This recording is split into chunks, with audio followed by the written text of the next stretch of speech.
do the 95% confidence interval, right? We find a sample proportion of 0.55. What we're going to do is build our confidence interval around that sample proportion, right? Go a certain amount to the right and a certain amount to the left, get our lower and upper bound. Okay? So then the kind of question becomes, all right, which equation do I need to use, right? So if we look at this formula sheet, kind of a reminder, I mean, these are trying to indicate CI, these are our kind of confidence intervals, right? These are the three different types of examples we could see for confidence intervals. Here's our test statistics, right? Well, we're doing a confidence interval problem, so that doesn't apply, but just kind of so you can see how this is organized. So we have a sample proportion, so we're going to use this guy right here, all right? We're given that sample proportion of 0.55, so we plug that in. We were given the sample size, whoops, not that. I don't remember what that was now. We're still working off practice exam A, by the way. So we have a sample size of 40, all right? So we plug in 40 for a sample size. Now the only thing left to do is look up that z-score. Right? So essentially what we're doing with kind of finding this z-value, right, is whatever alpha level we want. Right, so we had 0.55. We want to go a certain number of standard deviations to the left and to the right. So the number of standard deviations you want to go, that's what a z-score represents. Right? So you almost think about it as you've got alpha over 2 outside your interval, right? Or something kind of like, it almost looks, you can envision, it's kind of like a two-tailed test, right? So I want to find the z-value that gives me that alpha over 2, kind of in that lower left tail, and alpha over 2 in that upper tail, right? Now, here we're going a certain number of standard deviations below, here we're going a certain number of standard deviations above, right? So I'll look up alpha over 2. If I remember right, it was 95% confidence level, so our alpha is 0.05, which means we'll have 0.025 on either side of this confidence interval that we built. So I go to my table. That's not the table. Here's my standard normal table. I know the area that I want in the tail, so I'm going to look that value up in the middle. All right, so 0.025 right here. I go over 1.96. Right? So that's going to be the z-value that I need to plug in to this confidence interval equation here. And notice, I mean, if you identify this as the confidence interval equations, which hopefully by the time you take the exam, like that should be very clear. That's what these three are, right? CI, confidence interval, write it next to the formula sheet, or, you know. So we plug that in. Now it's just a matter of getting that entered into our equation, right? We plug 0.55 in for the sample proportion, 40 in for our sample size, and now 1.96 was that z-value we wanted. All right, so if I do that right now, don't even have to cheat and look at the answer key. So 0.396-ish. So 0.396 is what I would get if I calculated the lower bound. I can go ahead and calculate the upper bound. I'll get 0.704, but notice once I have the lower bound, I can identify what the correct answer is. So if I'm trying to think of ways to save time, maybe just calculate the lower bound and kind of move on. And if you have time at the end, come back and kind of just double check and try to calculate the upper bound as well, right? The only difference there is you'd be adding kind of that margin of error. So if we look at the formula sheet again, right, I subtracted to find the lower, this margin of error to find the lower bound. I would add it to find the upper bound, okay? So one shouldn't be too bad. Right? Haven't seen as many questions coming on the confidence intervals. But hypothesis testing is a little bit more tricky, right? So let's say that the NCAA reports that 45% of their athletic programs report a positive profit amount. You want to test for whether or not that true population proportion is anything different than 45%, right? So anytime you see, you know, kind of if you're reading through this problem, whatever you're trying to find, whatever you're trying to test for, that's your alternative hypothesis, right? So here I want to know, is the, you know, proportion of schools that earn a positive profit different than 45%, which would be a proportion of 0.45. So here we're thinking about different than that value. Anytime we see the word different than, you should automatically be thinking I have a not equal to sign in my alternative hypothesis, right? Yeah. Exactly, right? As soon as you see that word different than, right, that should tell you the alternative hypothesis is going to be, is that proportion anything different than 0.45? Is it not equal to 0.45? Right?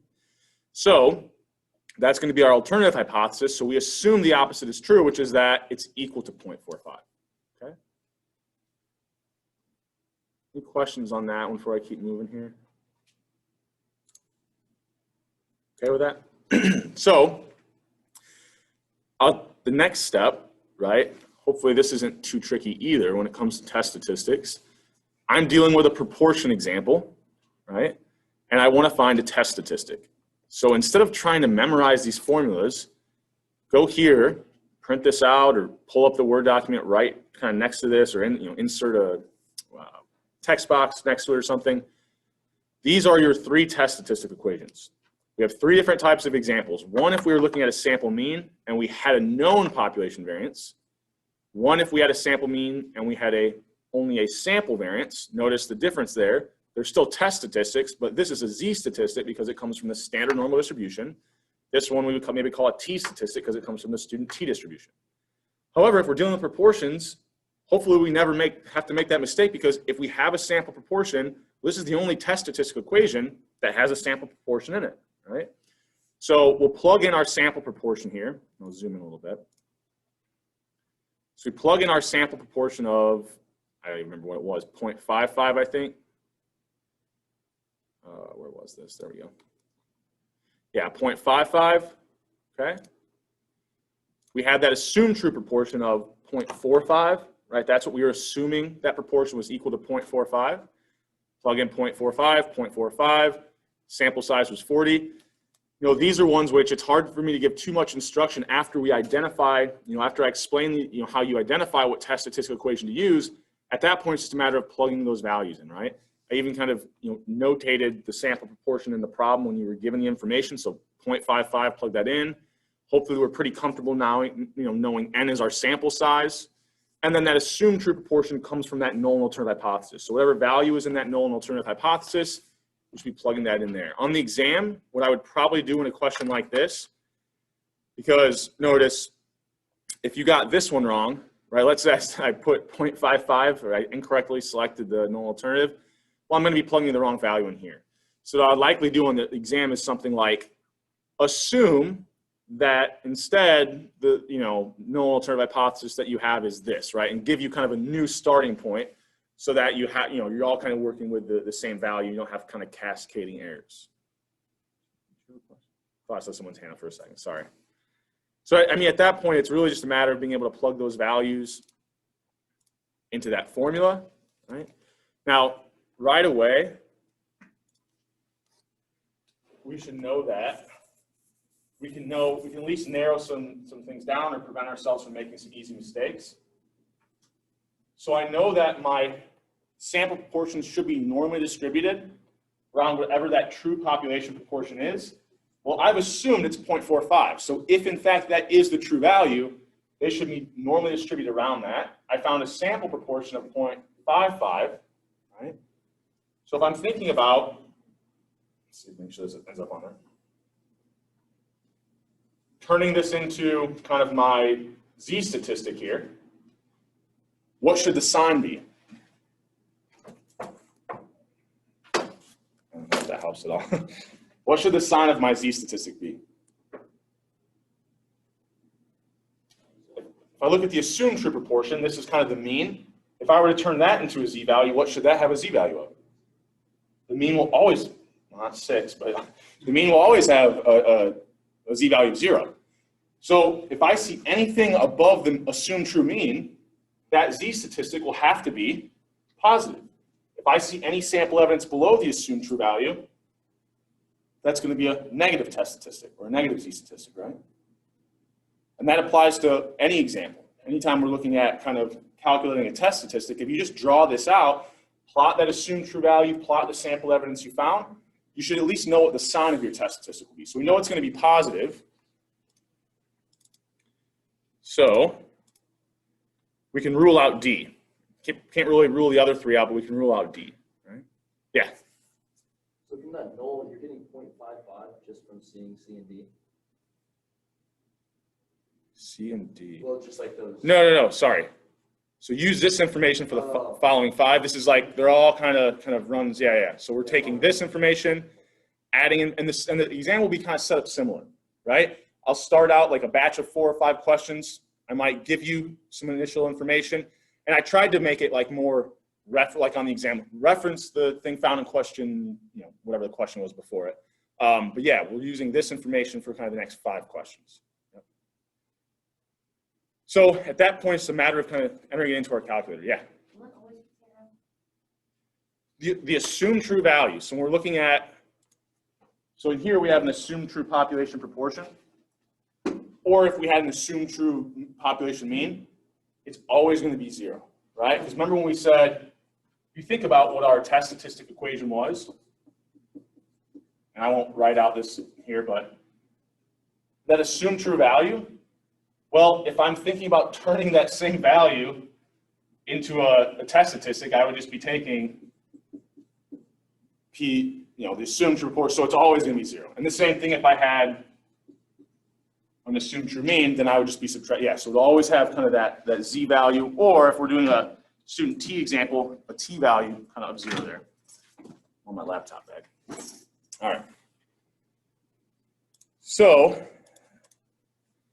what do we get if we enter all that in? So 0.55 minus 0.45 divided by the square root of, is it 40 our sample size, I believe? So you should get about 1.27 if we round it to the second decimal, okay? Any questions on up to that point? So those test statistic ones, like once you identify the formula, it should be like, I don't want to say easy points, but it's really just a matter of like typing it in your calculator, right?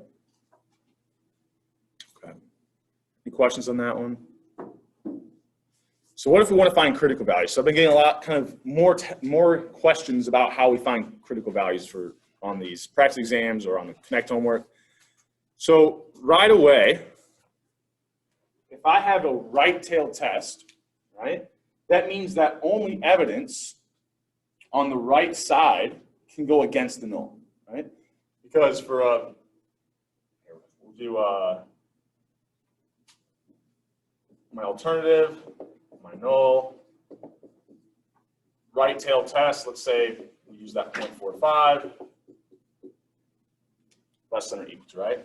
So only sample proportions that are above 0.45 would go against this null, right? So for a right tail test, the only way we can reject the null is if we see something on the right-hand side, which should remind us our critical values also come from that right-hand side. So same sort of idea. If the center of that distribution, whether or not it's a standard normal or a student T, they both have a mean of 0. If I'm looking at a right-tailed test, all my critical values will be on the right-hand side. My critical values have to be positive. If I had a left-tailed test, right, let's say maybe instead we were doing something like this, now only evidence that's below that assumed true value goes against the null. So for a left-tailed test, my critical values will be on the left side, which means they have to be negative. And for a two-tailed test, I could see evidence that is above 0.45 or below 0.45. They would both go against the assumption that it's equal to 0.45. So for a two-tailed test, I'll have a pair of critical values, right? Positive and negative, they'll be the same value, but one positive, one negative.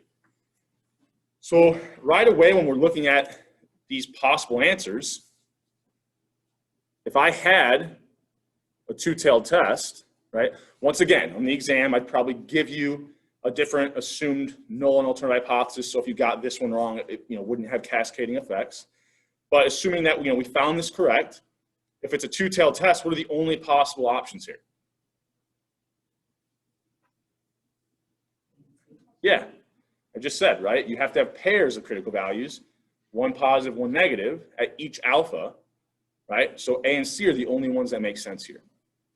Now, how do we kind of distinguish between the two? I'm just going to redraw this.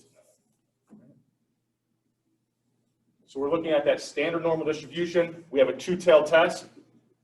If we just look up that very first one, we can identify the correct answer, right? I mean, once we know one of the 10% one, we can identify what the correct answer is up there. So we want these kind of two z values that would give us alpha total, now not just in one tail, but in the tails, right? So if alpha total is in the tails, each tail would have alpha over 2. Remember I said it's very similar to kind of the confidence intervals when we do a two-tailed test. So if I want alpha over 2, if I want to do that when alpha is equal to 0.1, so I first start out with that 10% level, I'll have 0.05 in each tail, all right? So I go to my standard normal table. Oh, if it shows up. Oh no. All right, let me reopen it. There we go. So I try to find the closest value to 0.05 in that lower left tail as I can. So I scroll down here. Looks like it's in between these two values. So 1.64 and 1.65, negative 1.64 and 1.65. So negative 1.65. So if I go here, now I kind of rounded to the second decimal here, right? So this would actually be kind of out to the third decimal. So not 1.65, but 1.645, right? Kind of splitting the difference there. Positive and negative. If I find the 10% critical value, well, now I can identify which of these is correct, right? So I could look up the other two doing the same thing. So 0.05 divided by 2, look that up in the table. I'd find 1.96. 0.01 divided by 2, look that up in my standard normal table, I'd find 2.58, right? So those would be kind of my 3 pairs of critical values for those 3 different alphas. Now, another way you could do this, right? And I think if you can remember this, it actually makes it a little easier. But remember, on that student T table, this last row was very helpful. Because this last row, if we could have an infinite degrees of freedom, which is just theoretical, it's not actually possible in application.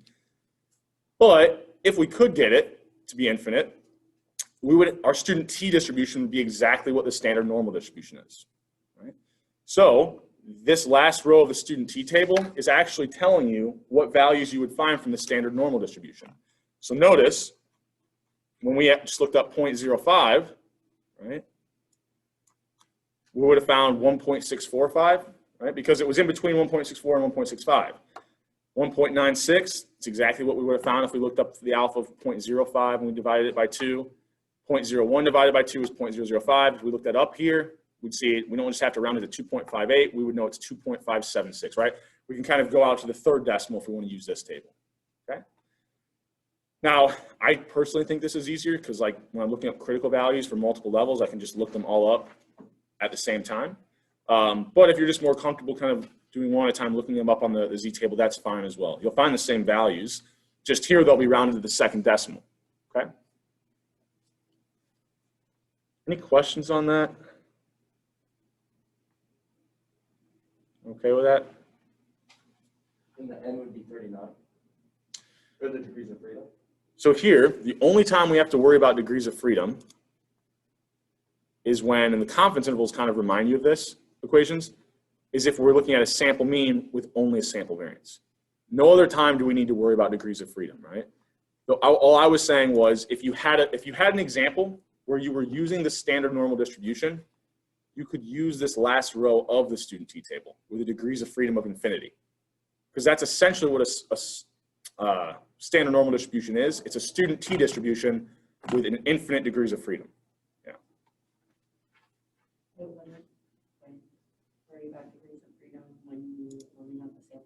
So yeah, if you have a proportion example, degrees of freedom should be the last thing on your mind, right? The only time you need to worry about it is if you have a sample mean and you only have a sample variance. Okay?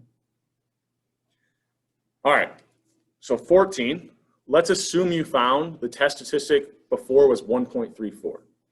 What would the p-value be and what would the rejection decision be at an alpha of 0.1? Right? So if you were really confident with your answer from 13, you could use those critical values and plot that against this test statistic, right? Use the critical value approach. Right? So if I have my test statistic, right, I could kind of come up with my rejection decision by plotting against the critical values. Now that doesn't help me find the p-value, right? Yeah. Why are we using like critical values from? Or sorry, I could use, so if I wanted to use the critical value approach, I have the critical value for the 10% level. So I could use my pair of critical values at the 10% level. I was saying critical values. I meant like the pair of, I should have said pair of critical values. And then plot my test statistic against those, right? Now that doesn't help me get the p-value, but I could get the rejection decision that way. This one specifically wants the p-value, so we're gonna have to go ahead and use that p-value approach, right? So, if we wanna do that, what we're thinking about is,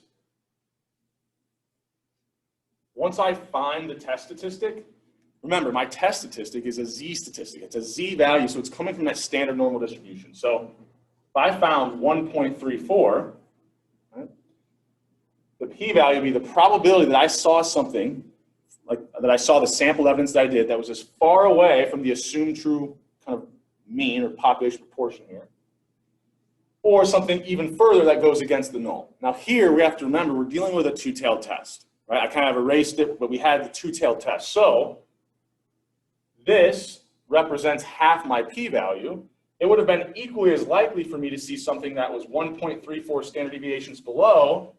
And if I saw something on either side here, it goes against the null, right? So for a two-tailed test, whatever area I find in the one tail, I'll need to make sure that I multiply it by 2, right? Because I have an equally sized tail on the other side.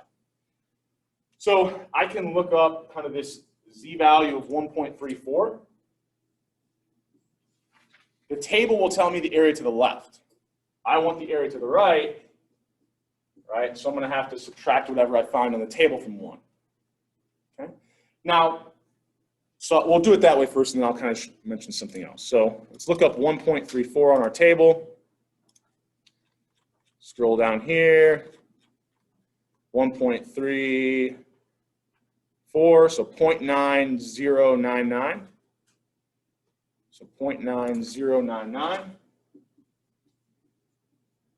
which I wanted the area kind of to the right of that z-value of 1.34, so I need to subtract that from 1, or get what, 0.0901. But that's not my total p-value, right? That's just the area in this right tail. So I then need to multiply it by 2.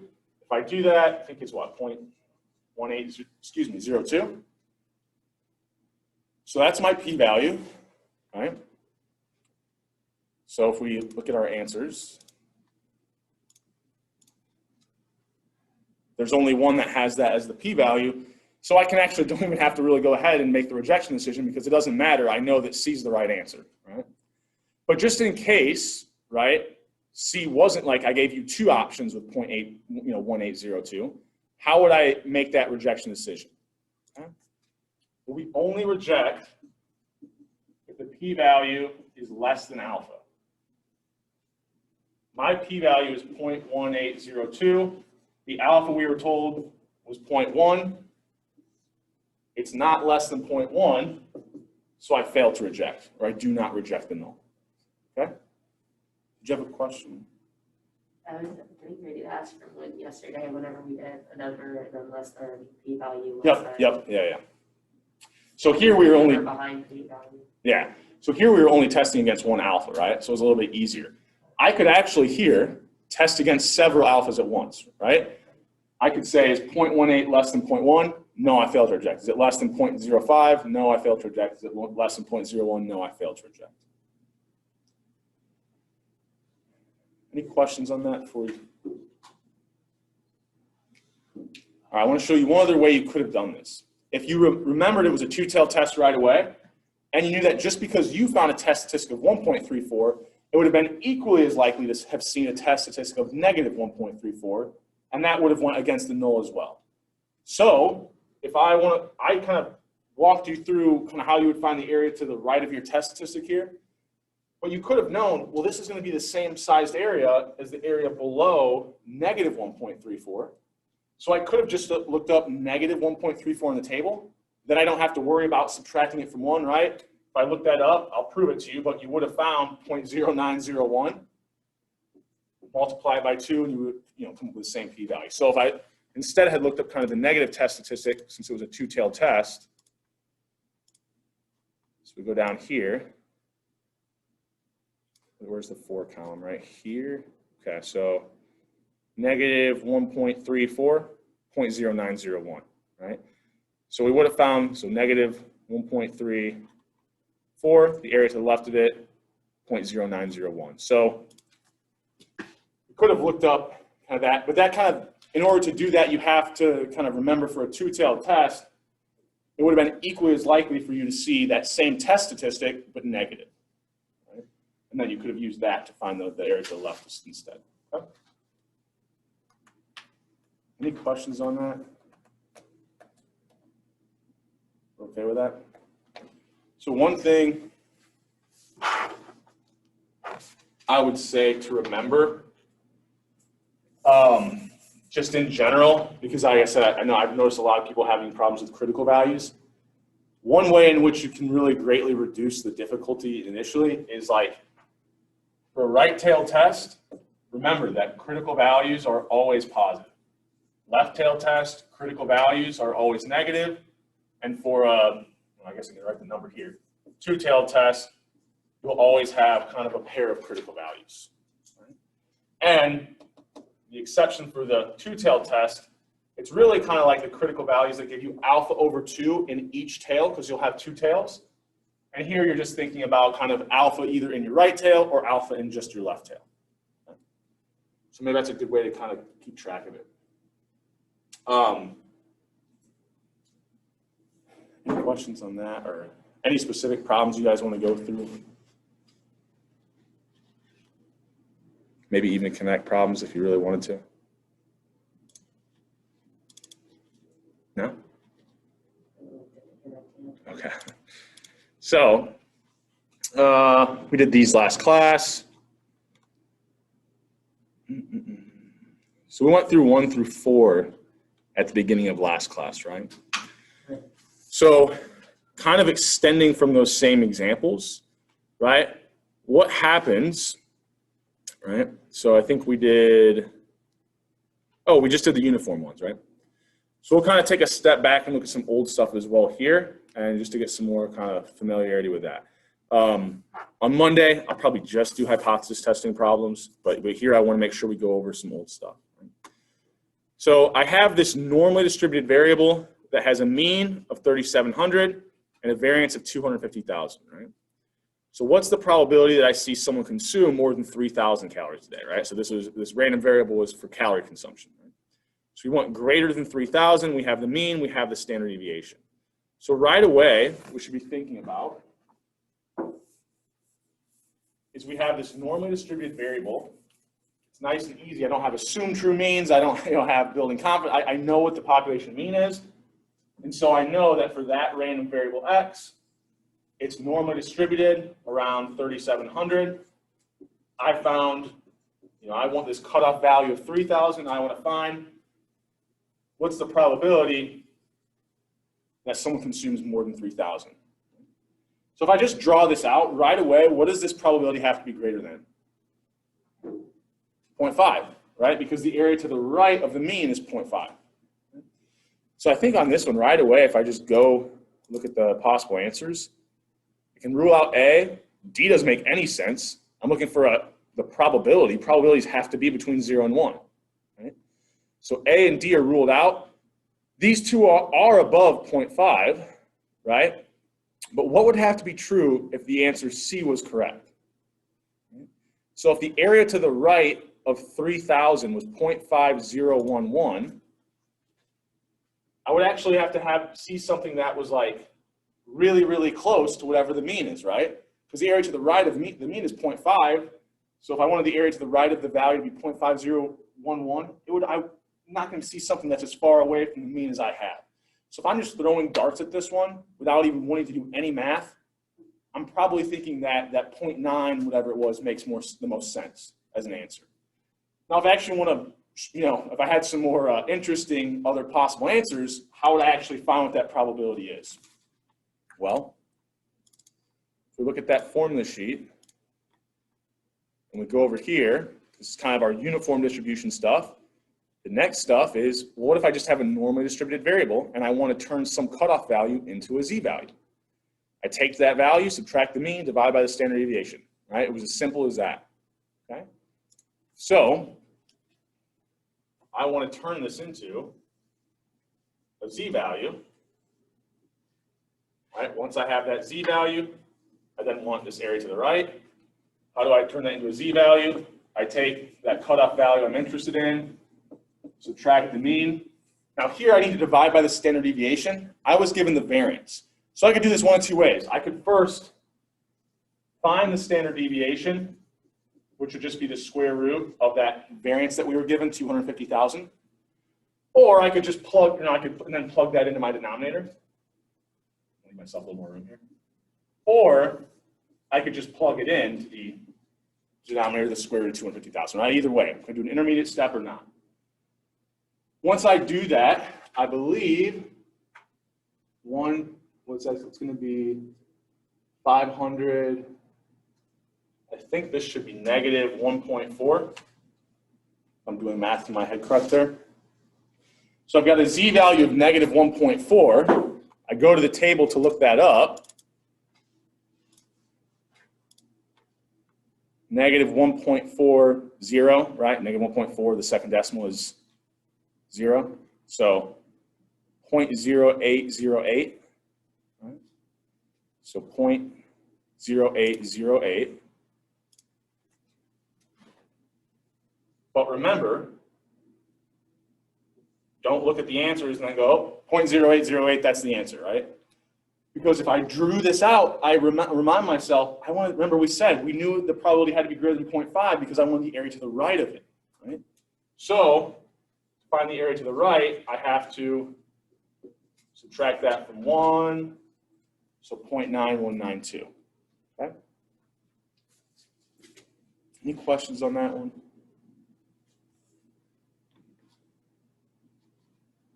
Okay. All right. What if I want the probability that it's between 3,200 or 4,200? So now, oh wait, actually no, I lied to you. I want it to be less than 3,200 or greater than 4,200. Right? So on these problems, I think it always helps to just draw this out, right? So we kind of are working with the same numbers, right? So let's say I've got this variable. I know it's kind of centered around 3,700. I want the probability that it's less than 3,200 or greater than 4,200. Right? So I go through the same process. I'm going to turn this into a z-value, right, to find the area to the left of it. Right? So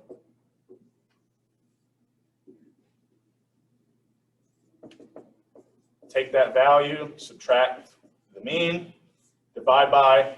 Now, what is my standard deviation here? If I take the square root of 250,000, it's 500. Okay? So I plug 500 into here. I find a z-value of negative 1. Right? Everyone okay with that? Okay. So go to my table. I look up negative 1, 0.00, 0.1587. Right? So 0.1587 is the area to the left. Now, if I look at this, if I have some easy numbers like this, right away I could have known what that z-value is, right? How far away is 3,200 from the mean? 500. What's my standard deviation? So I'm one standard deviation below the mean, which is a z-score of negative 1. Right? So sometimes I'll give these easier numbers, and like if you can kind of recognize that, I mean, you kind of are actually doing this formula in your head. It just doesn't feel like it. Right? Maybe it feels a little bit easier there. So now I have to turn 4,200 into a z-value and find the area to the right of that. However, if I ever give you problems like this, I've likely chosen numbers that happen to make things a little bit easier, right? That you don't have to like use the table more than one time. So what do you notice about how far away 4,200 is from 3,700? It's 500 away, which is the same distance as 3,200 was. So it's going to have a z-score of what? Positive 1. And I can plug the numbers into my z-score equation and prove that to myself, right? Use 4,200 here instead. But if the area to the left of negative 1 is 0.1587, what's the area to the right of positive 1? Same exact thing, right? You know, if I really want to, I could look up 1 in the table and give me the area to the left. I want the area to the right, so I could subtract it from 1. But, you know, if I remember these kind of principles that this is a symmetric distribution, so the area to the left of negative 1 should be the same as the area to the right of positive 1, this one actually, I can save myself some work. Right? Other things I might sometimes do is maybe I would have asked, like, what's the probability it's less than 3,200 or greater than 3,700? In which case, you know that you could be adding 0.1587 to 0.5, right?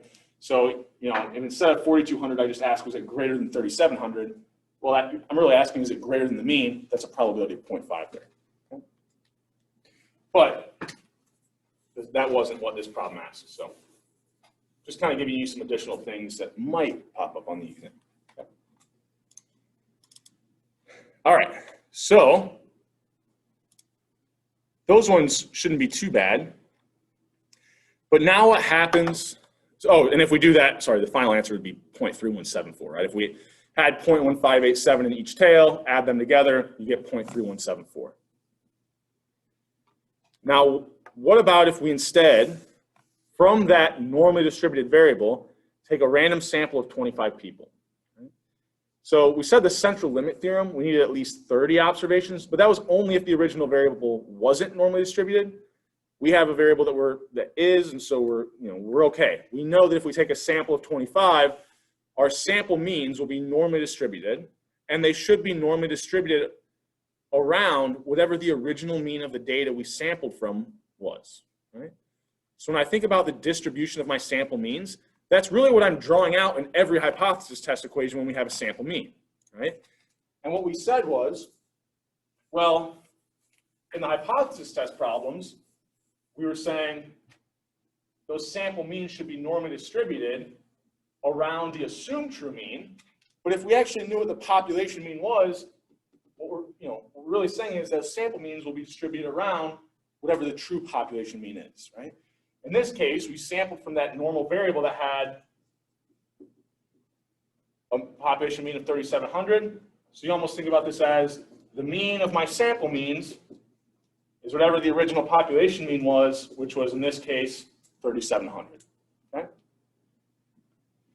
Now, if I want to find the variance of my sample means, and I'll show you on the formula sheet where this equation is, but all that is the original population variance divided by my sample size.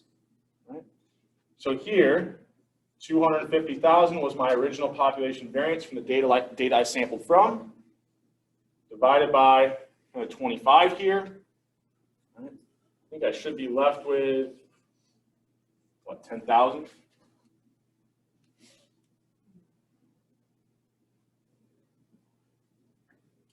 Okay, so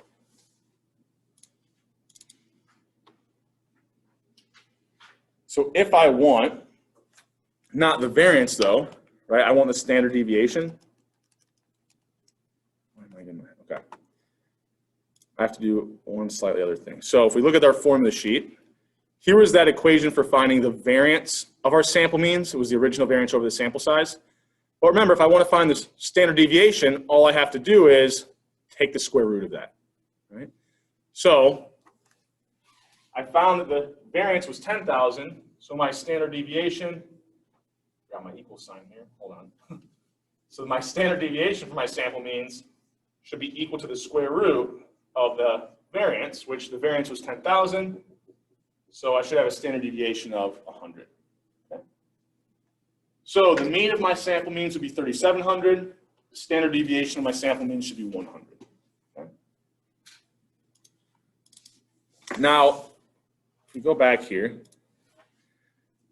this will be the one problem in which it's really important you can identify. I mean, you could get 7 wrong and still do 8 just fine because of the formula sheet. But kind of from here on, these next 2 questions, you're going to need to know that you're dealing with a distribution of sample means, right? You're no longer looking at just the regular variable. You're now thinking about what's the probability that I see kind of the sample mean for these 25 people be less than 3,550, right? So if I want the probability that the sample mean is less than that 3,550, what I'm really thinking about visually here is I want this area. Okay? So right away, I know this area has to be less than what value? 0.5, because the area to the left of the mean would be 0.5. What do I need to do? Well, I need to turn this into a z-value, right? And then find the area to the left of that z-value. Well, I can't use my old z equation because that was just if I was looking at some random variable x. Now I'm looking at sample means. So I go to my formula sheet. I go down. Oops, actually, I think it's all the way up here. Here we go. When I'm dealing with a sample mean, the way I find the z-score is I subtract, right, whatever that assumed, sorry, not what that assumed true, whatever that population mean is from the sample mean value that I'm interested in. I then divide by the standard deviation of my sample means, which I know is equal to this equation right here, right? What's in the denominator, right? So I can do this one of 2 ways. I could, right, because that's really what I'm dividing by in the denominator. So I could first find what this is. Now, we already did that, right? When we took the square root of the variance over the sample size, we found it was 100. And then I could just plug that into the denominator, 3,550 minus 3,700, right? And then divided by that 100. Or if I use the formula from the formula sheet, this equation would have been in my denominator, and I just plug my values in, I'd end up getting a z-score of, what is this, negative 1.5. Right? So 3,550 minus 3,700 divided by 100. Negative 1.5, so we'll look that up in our z-tables. And now this one's kind of easier because I just wanted the area to the left. That's what the table will tell me, right? So I go ahead, I go to that standard normal table, negative 1.50, 0.0668. Right? So 0.0668 should be my answer there, okay? Now right away, we said it had to be less than 0.5. I could have ruled out C. Right, because that was greater than 0.5. What if I want the probability that's between 3,500 and 3,700? So I'll go through this a little bit quick because we're kind of running out of time, and I want to make sure I say 1 or 2 more things before we get out of here. But really, all we're doing, I won't walk through the entire process, but what was it, 3,500 and 3,700? I want to know what the probability is that we see something in between those 2 values. Well, what would I do there? I'd turn 3,500 into a z-score. I think if I do that, it should be negative 2.